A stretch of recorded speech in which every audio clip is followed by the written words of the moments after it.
Welcome to அசிமோ.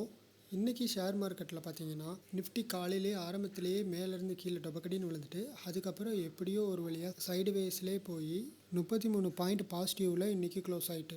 இன்றைக்கி top gainer யாருன்னு பார்த்தீங்கன்னா எல்என்டி தான். கிட்டத்தட்ட 4% மேலேயே அது வந்து கெயின் கொடுத்துருக்குது. ஆனால் டாப் லாஸர் வந்து யாருன்னு பார்த்தீங்கன்னா டாடா மோட்டார்ஸ். கிட்டத்தட்ட 3.45%. இன்றைக்கி ட்ரேடிங் செக்ஷன்லாம் பார்த்தீங்கன்னா 4% கிட்ட கீழே விழுந்துட்டு. இதுக்கு காரணம் என்னங்கிறத நம்ம இந்த வீடியோவில் பார்க்க போகிறோம். ஒரு 2 நாளைக்கு முன்னாடி தான் டிசிஎஸ்லேருந்து 12,000 பேரை லே ஆஃப் பண்ண போகிறோங்கிறத ஒரு செய்தியை வந்து சொன்னாங்க. அந்த ஷேர் படாத பாடுபட்டு அன்னைக்கு ஆரம்பித்தது இப்போ வரைக்கும் கீழே விழுந்துக்கிட்டு தான் இருக்குது.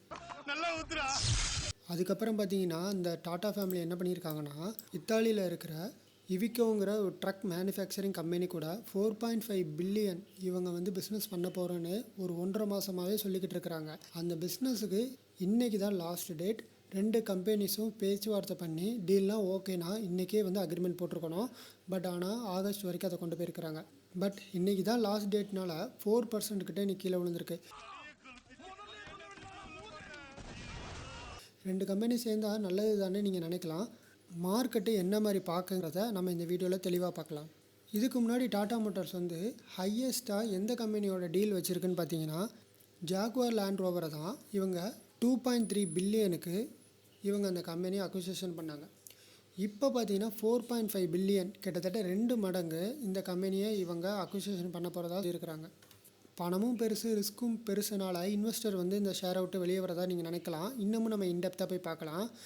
யாருடா இந்த இவிகோன்னு நீங்கள் பார்த்தீங்கன்னா இவங்க யூரோப்பில் பார்த்தீங்கன்னா 74% ரெவென்யூ வந்து 8 to 9% ஹெவி வெஹிக்கிளில் இருந்தும் 13% லைட் வெஹிக்கிள் இருந்தும் ரெவென்யூ வந்து இவங்க ஜென்ரேட் பண்ணுறாங்க. இதில் இவங்களோட ப்ராஃபிட் பார்த்தீங்கன்னா 5.6% தான். அதே நீங்கள் இந்த பக்கம் டாடா மோட்டர் பார்த்தீங்கன்னா இந்தியாவிலே பிக்கஸ்ட் மேனுஃபேக்சர் வந்து டாடா மோட்டார்ஸ். அவங்க 90% ரெவென்யூ வந்து ஹெவி வெஹிக்கிளில் 49%ம் 30% வந்து லைட் வெஹிக்கிள்லேருந்து இந்தியாவில் மட்டுமே அவங்க ரெவென்யூ ஜென்ரேட் பண்ணுறாங்க. இதில் அவங்களோட ப்ராஃபிட் பார்த்தீங்கன்னா 9.1%.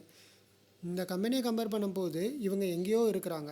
இவங்க எதுக்கு இந்த சின்ன கம்பெனியை போயிட்டு டீல் பண்ணுறாங்கிறது தான் இங்கே எல்லாரோட கொஸ்டியுமே. இதுக்கு டாடா மோட்டார்ஸ் வந்து சில விதிகளை வந்து சொல்கிறாங்க. நாங்கள் இந்த ரீசனுக்காண்டிலாம் இங்கே போய் நம்ம டீல் பண்ண போகிறோம் அப்படின்னு. அவங்க என்னெல்லாம் சொல்கிறாங்கன்னா யூரோப்பியன் அண்ட் அமெரிக்கன் மார்க்கெட்டில் ஈஸியாக எங்களால் அசஸ் பண்ணிக்க முடியும். எங்களோட ஸ்கேலப் வந்து குளோபல் லெவலில் இன்க்ரீஸ் ஆகும். அந்த நாட்டில் உள்ள வெஹிக்கிளோட பவர் ட்ரெயின் அண்டு வெஹிக்கிளோட டெக்னாலஜியும் நம்மளால் புரிஞ்சிக்க முடியும். அதை இந்தியாவுக்கு கொண்டு வந்து யூஸ் பண்ண முடியும்னு அவங்க வந்து சொல்கிறாங்க.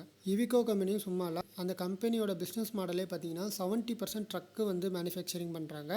அதுக்கப்புறம் பஸ்ஸு வந்து ஒரு 15% பவர் ட்ரெயின் வந்து இருக்குது. இதுதான் இவங்களோட பிஸ்னஸ் மாடலே. இவ்வளோ பெரிய டாடா மோட்டார்ஸ் வந்து இப்படி ஒரு சின்ன மேனுஃபேக்சர் கம்பெனியை எதுக்காண்டி இவங்க போய் சூஸ் பண்ணுறாங்கிறதா இங்கே மார்க்கெட்டோட ரிஸ்கே. டாட்டாவோட ப்ராஃபிட் மார்ஜின் பார்த்தீங்கன்னா 9.1%. ஆனால் இவங்களோட மார்ஜின் பாயிண்ட் பார்த்தீங்கன்னா 5.6% தான். அதனால தான் இன்வெஸ்டர்லாம் பயந்து இந்த ஷேரை விட்டு டக்குன்னு வெளியே வந்துட்டாங்க. இதுக்கு முன்னாடி டாடா மோட்டார்ஸ்லாம் யாரு கூடலாம் இந்த மாதிரி அக்விசிஷன் பண்ணியிருக்காங்கன்னு பார்த்தீங்கன்னா 2004 டாடா டெவோங்கிற ஒரு கமர்ஷியல் வெஹிக்கிள் கம்பெனி சவுத் கொரியாவில் இருக்குது. அவங்க கிட்ட தான் இவங்க போயிட்டு டீல் வச்சுருக்கிறாங்க. பட் ஆனால் பயங்கரமாக லாஸ். அதுக்கப்புறம் 2007 பார்த்தீங்கன்னா கோரஸ் ஸ்டீலுங்கிற இதே யூரோப்பியன் கண்ட்ரியில் ஒரு ஸ்டீல் கம்பெனியோட டாடா ஸ்டீல் வந்து டைப் வைக்கிறாங்க. அது வந்து ப்ராஃபிட்டில் இவங்களுக்கு போய்கிட்டு இருக்கு. அதுக்கப்புறம் 2008 பார்த்தீங்கன்னா ஒரு பிக்கஸ்ட் டீலான ஜாகுவார் லேண்ட் ரோவரை இவங்க டீல் மூலம் கைப்பற்றாங்க. அங்கே உள்ள டெக்னாலஜி எல்லாமே இவங்க யூஸ் பண்ணி ப்ராஃபிட் வந்து இப்போ வரைக்கும் இவங்க எடுத்துக்கிட்டு இருக்கிறாங்க. இப்போ இந்த கம்பெனியோட 4.5 பில்லியன் பண்ணுறது தான் இருக்கையிலே டாடா பண்ண மிகப்பெரிய டீல். இது மட்டும்தான். இது மிகப்பெரிய டீல்னால லெஸ் ப்ராஃபிட் வந்து இவங்களுக்கு வந்துச்சுன்னா இவங்களோட ரெவென்யூவும் கம்மியாகணும்னு எல்லா பேரும் ஃபீல் பண்ணுறாங்க. பட் டாடா தரப்புலேருந்து என்ன சொல்லியிருக்கிறாங்கன்னா இப்போ எங்களோட ரெவென்யூ க்ரோத் வந்து 72,000 கோடி. இந்த டீல் எங்களுக்கு வந்து முடிஞ்சிச்சுன்னா கிட்டத்தட்ட 2 லட்சம் கோடியாக எங்களோட ரெவென்யூ வந்து ஜென்ரேட் பண்ண முடியும்னு அவங்க வந்து சொல்லியிருக்கிறாங்க.